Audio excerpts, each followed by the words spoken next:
Hi, good morning, everyone. It is January the 3rd and of 2021, and today's topic is going to be Code Red. I will tell you what that's all about. I raised 9 dachshunds, and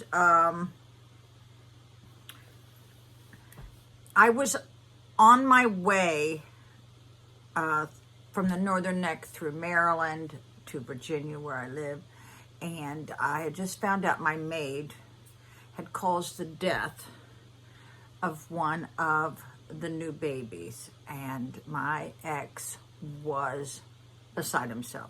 He wanted to hurt this guy. He was just so distraught.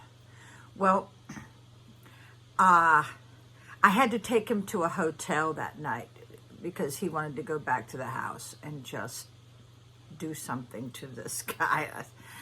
So here I am. It was Bike Week or Memorial Day, where all the bikers go through DC, and every hotel was booked in 2 states.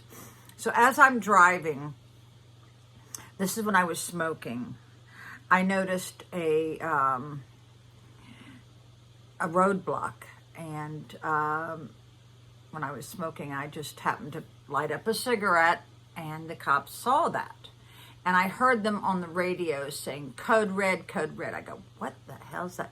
Well, so when they pulled me over, I found out that that is something that alcoholics or drunks do just before to hide the smell of the alcohol. Well, I hadn't drank anything. And so I did have a concealed weapons permit, and I did have a gun in the back. Thank God they didn't find it, but whatever. I've always had a concealed weapons permit, and when they pulled me over, my ex is to my right. So everybody was already agitated and sad and crying, and so the cops said, okay, get out. So I got out, and he goes, okay, we're going to give you a drunk test. Well, I am now laughing hysterically because I've been in that situation before on the other end, right? So first they give me the ink pen test, and instead of holding it out here, he held it right here, and it was hard to follow, and I said something like, I can't follow it, you got it too close to my nose. Well, he didn't like my attitude. So then he told me, now I'm in stilettos, okay? Then he says, okay, and now I want you to walk. I guess you call it the drunk walk, okay? So it's like 1 foot here, one right in front of it. I don't know if you've ever seen it on TV. So I'm doing it, and I'm a little wobbly. Now, I didn't know it back then, but I had a slip disc and a herniated disc, right? So I'm wobbly on that one alone. And the cop said, you did not do so good. I said, let me tell you what. You put on the high heels. Let's see how well you do it. Well, they did not like my attitude again. So you want to guess what they did to me next? They want me to blow. They want me to blow. Okay, so they're giving me the breathalyzer, and blew a 0, and he thought I knew how to trick the breathalyzer machine. I said no, so he made me blow again. I blowed up 0. Okay, he's still arguing with me, and I said, let me speak to your sergeant on duty. You know, that's what you always should do. Go up the chain of command, because you might have a complete blubbering idiot who just, you know, a lot of cops have this ego thing where they got to push around their, their seniority or their authority or whatever. Now, I'm allowed to talk about them because I was a cop. Okay, so yeah, I am allowed to talk about this. So my ex is in the car giving me that look like, girl, you just better shut your mouth, okay? He gave me that look a lot. So they bring the sergeant.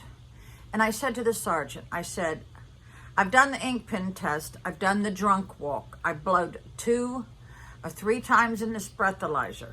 I said, you want to do it again? Okay, and he did. And I said, I am not been drinking. I'm like this all the time, you know. And I tried to tell the sergeant, I said, listen, we just lost one of our dogs, and like, you know, feelings are a little bit heightened, you know. So they let me go. But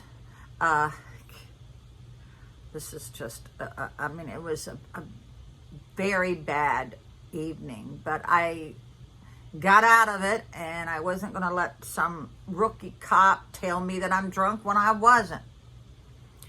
But they did say, like, when's the last drink you had? Well, I had it like 2 or 3 hours ago, and it was just 2 beers in Kilmarnock. So I don't count that. But no, I was not drunk.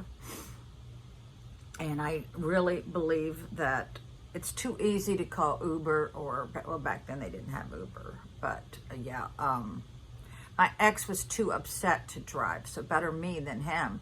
So that's my Code Red story, and Happy New Year, and I'm starving, and I'm getting ready to go to work, and I had a good date yesterday. The only thing is, if you watch the end of my video, you realize I was yawning, and I was tired, and I was sleeping. I don't know.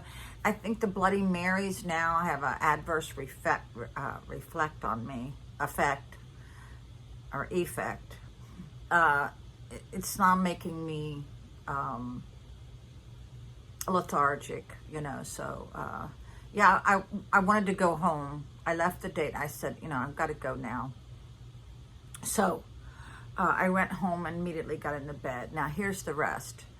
I realized I was dehydrated. I drank like 4 ginger ales, you know, before I went to bed. But I noticed that he called me 4 times, and I didn't answer because I don't have to answer. I was tired. I needed to rest. And so, yeah, I don't know about that one. I think if you call somebody and you call them a second time, leave it at that. It means they are busy, or they don't want to talk, or they have a good goddamn reason. So other than that, nothing actually stood out negative about the guy. So that's good. That's good. And oh my God, the crab cake sandwich was to die for. Now, I'm going to hit the road, Jack.